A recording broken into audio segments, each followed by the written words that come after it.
Tanguay Électronique, en première ligne.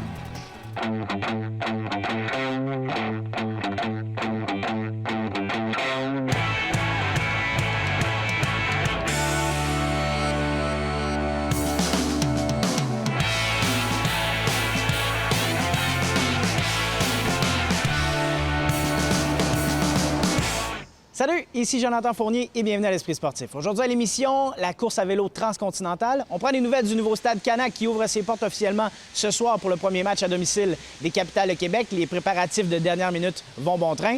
Mais tout d'abord, un événement d'envergure à Québec en fin de semaine au Centre Vidéotron, un événement de PBR, Professional Bull Riding. Donc, on parle de monteurs de taureau. Il y a un Québécois qui sera en compétition dans la catégorie professionnelle. Il s'agit d'Éric Isabelle. Voici le reportage de Stéphane Turcot.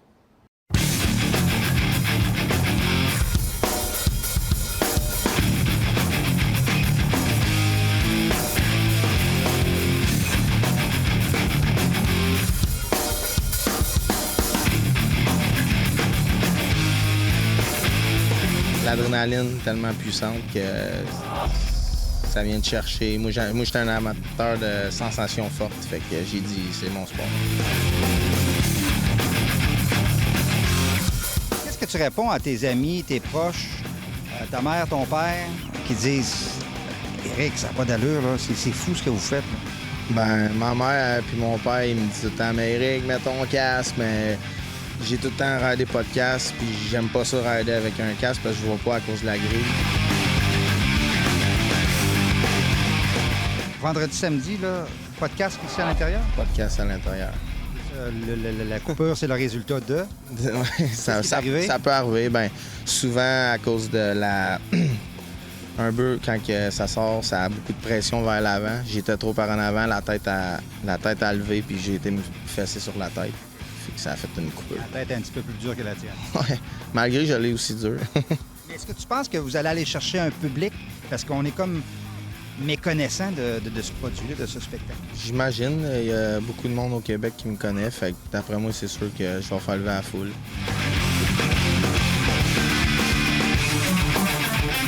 Et tu dois te sentir privilégié d'avoir été invité à participer à un volet de la compétition en fin de semaine parce que c'est le gros circuit mondial ou à peu près. Ouais, dans le fond, moi, j'ai fait mes entrées. Puis ils m'ont pris, je suis le seul Québécois. Puis j'en suis reconnaissant de m'avoir pris. Puis je vais faire un bon show. Tu es là depuis combien de temps sur ce circuit-là? Ça fait 8 ans que je suis la PBR, que je vois chaque année. Mais je suis aussi les rodéos. PBR, c'est Professional Bull Riding, c'est juste des bœufs, juste des taureaux sauvages. Puis les rodéos, c'est plusieurs events. Ça fait que je fais les deux, dans le fond. Alors, ben, on va te souhaiter bonne chance, sans casque. Un gros merci. Merci.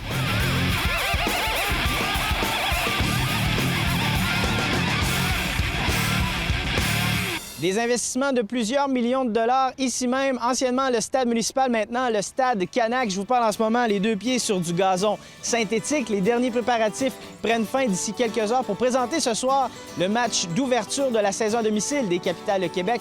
Voici le résumé de ma discussion avec le président des Capitales, Michel Laplante.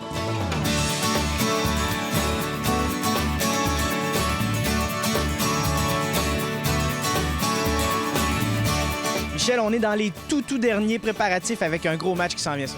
Oui, on est presque prêt. Il manque évidemment là, quelques petites choses à peaufiner, là, vraiment. Là, mais pour le spectateur qui voit, il s'en apercevra pas. Mais je veux dire, dans les prochains jours, on va pouvoir travailler là, sur, exemple, près des clôtures, des choses comme ça. Là, il y a encore un petit peu de collage à faire. Juste au niveau du sable, par exemple, au niveau de l'avant-champ, on a déjà ajouté le sable, en fait, qui va rentrer dans le grain. Donc, c'est, exemple, 1 livre ou 2 livres au pied carré. Mais on va pouvoir le doser selon ce que les joueurs vont aimer ou moins aimer. Donc, on veut avoir un bon qui est très près d'un bon de gazon naturel. Pour les scénarios de pluie, est-ce que c'est un agencement différent par rapport à ce qu'on avait avant? Bien, ce qui peut être troublant des fois, c'est une grosse orage à 4-5 heures qui rendait le terrain impraticable ou impossible à jouer en soirée. La différence, c'est que on l'a vu là, dans les dernières heures, il a tombé quand même des bonnes pluies. Après 5 minutes, on est correct. On ne veut pas jouer de match dans la grosse pluie de toute façon, mais les orages de fin d'après-midi ou à 6 heures n'empêcheront pas les Capitals de jouer une demi-heure ou 15 minutes plus tard. Il y a ça qui est intéressant, mais on veut pas. On préfère avoir un double dans le beau temps que de jouer un match dans la pluie. Balle frappée du côté droit. Crane recule tout près de la piste d'avertissement et cette balle, elle est partie! On a déjà 12 matchs disputés. Comment ça se porte pour les gars? Bien, c'est bien. Je veux dire, on a gagné quoi, 3 ou 4 les 4 derniers matchs. C'est positif. Je pense que l'ambiance est bonne. Pour Pat, le désir de revenir ici à 500 ou mieux, c'est ce qu'il souhaitait parce que c'est pas évident de commencer, surtout avec le camp qu'on a eu. Donc, on n'a pas pu pratiquer comme on le souhaitait. Écoute, si les joueurs restent en santé, c'est une grosse équipe de balle. Il y a beaucoup de maturité. T'sais, on parle de gars comme Leonardton, les joueurs cubains qui ont quand même joué une dizaine d'années professionnelles, mixés avec des Calian Sam, Carl Ginila, Blanco, un lanceur d'expérience. Donc, on voit quand même des joueurs à maturité, puis c'est plaisant, ça. Puis le fait qu'il y ait certains joueurs qu'on voit déjà depuis 2-3 ans revenir, bien, je pense que les fans vont apprécier.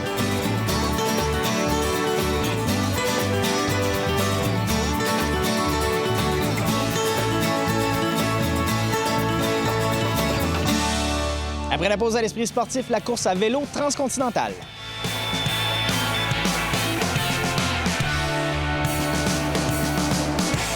Tu pourrais te mesurer au plus grand du hockey pour déjouer le cancer de la prostate.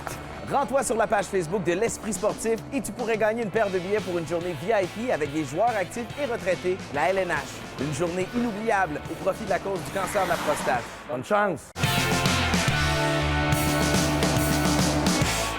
3 cyclistes de Québec ont eu la chance d'être sélectionnés pour participer à la prestigieuse course à vélo transcontinentale. Une course en totale autonomie, un parcours de plus de 4000 km qui va traverser des pays comme la Belgique ou la Grèce. Ils prennent l'avion un peu plus tard en juillet cet été. Voici le reportage d'André Martin.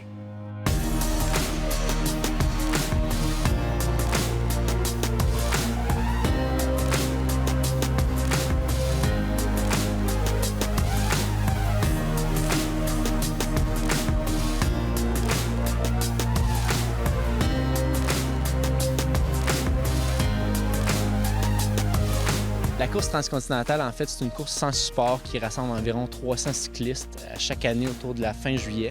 On part de Gärdsbergen, qui est en Belgique, et le but, c'est de se rendre le plus rapidement possible en Grèce cette année. Donc, on doit couvrir l'Europe au complet, d'où le nom de la transcontinentale, à travers 4 points de contrôle.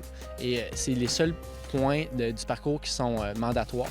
Le reste, c'est de la navigation propre à tous et à chacun. Donc, à ce moment-là, ça donne autant de parcours qu'il y a de participants.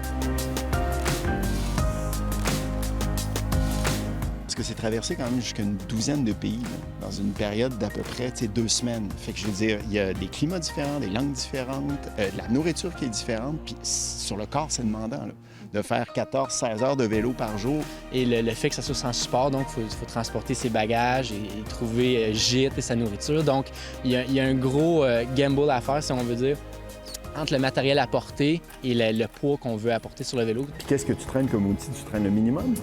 Le minimum, des clés à lune, des patchs, des leviers. Il y a quand même 30 à 40 000 mètres de dénivelé à chaque édition. Donc, c'est ça, c'est d'être autonome, mais en même temps d'être très léger. Donc, il y a une ligne qui est assez fine pour être performant. Qu'est-ce que ça vous a pris pour vous rendre à vous inscrire à cette course-là? Non, mais c'était instantané. La seconde que j'ai vu des vidéos là-dessus, j'ai eu la chair de poule, je disais, c'est ça que je veux faire, puis je me suis inscrit, puis je vais aller la faire.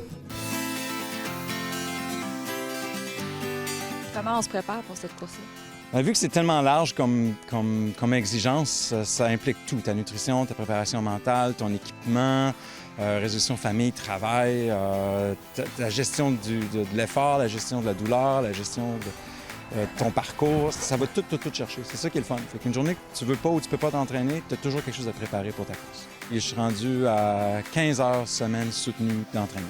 C'est combien de kilos? Une bonne semaine, c'est 4 à 500 kilos. Là, je suis rendu à des semaines de 350 km. Puis ce que je veux d'ici le mois de juin, c'est de monter autour de 450 à 500 km. Il faut avoir un bagage pour faire la course. Je crois que tu as déjà fait cette course-là l'année dernière. Parle-moi de l'expérience. le plus gros secret pour moi, ça a été de la récupération. Parce que c'est une course qu'on fait 15 à 16 à 17 heures par jour avec des repos de 4-5 heures. La récupération est primordiale, une chose comme ça. Je me suis retrouvé dans des situations où je n'étais pas en contrôle. Et ça, c'est des situations que un peu tout peut t'arriver, tu n'as plus le contrôle sur tes émotions. Donc à ce moment-là, c'est essayer de repousser ces limites-là cette année un peu plus loin. J'ai des appréhensions en même temps. C'est comme impossible, sans l'avoir fait, je pense, de s'imaginer qu'est-ce que c'est. Fait que tout ce que j'essaie de faire, moi, c'est de me préparer le mieux possible. Je vais essayer de faire tout ce que je peux pour me sentir bien au départ. Mais une fois que la ligne est franchie du départ, c'est pilote automatique, puis j'ai fait ce qu'il faut. Voyons voir ce qui va se passer. Avez-vous un objectif là-bas? Personnellement, l'objectif que moi j'ai pour la course, c'est faire belle figure, dans le sens que je vais pouvoir réappliquer, la refaire. Je me suis entraîné tout le long en ayant du plaisir. La course, il faut que ce soit du plaisir. C'est vraiment d'avoir du fun et puis de la terminer dans les temps. C'est 18 jours qu'on a pour terminer les 4000 km. Mon objectif, c'est de faire ma propre course. Parce que je sais que j'ai des capacités d'être à l'avant de la course. Et ça peut te nuire, en fait, de faire la course de quelqu'un d'autre. Au bout de la ligne, c'est ça que je dis, si t'es fort, tu vas te retrouver en avant d'une façon ou d'une autre. C'est juste de faire ta course, de ne pas regarder la course des autres. C'est le meilleur conseil que je peux donner, je pense, de mon autre édition, parce que ton talent, tes capacités vont t'amener où est-ce que tu as besoin d'être. Tu n'as pas besoin de le forcer, ça va se faire tout seul.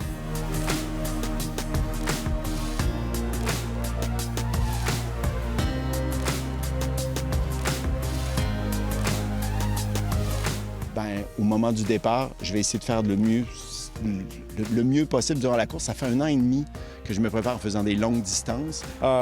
J'ai hâte de voir, j'ai hâte de découvrir qui je vais être durant cette course-là. Comment est-ce que je vais réagir les affaires. Il va y avoir toutes sortes d'événements, toutes sortes de choses attendues, inattendues. Se mélanger à cette course-là, c'est le mélange d'un voyage, d'une aventure, puis de la liberté d'être à vélo. Fait que, j'ai juste envie de la faire. Ben oui, j'ai juste envie d'y aller. Ben oui.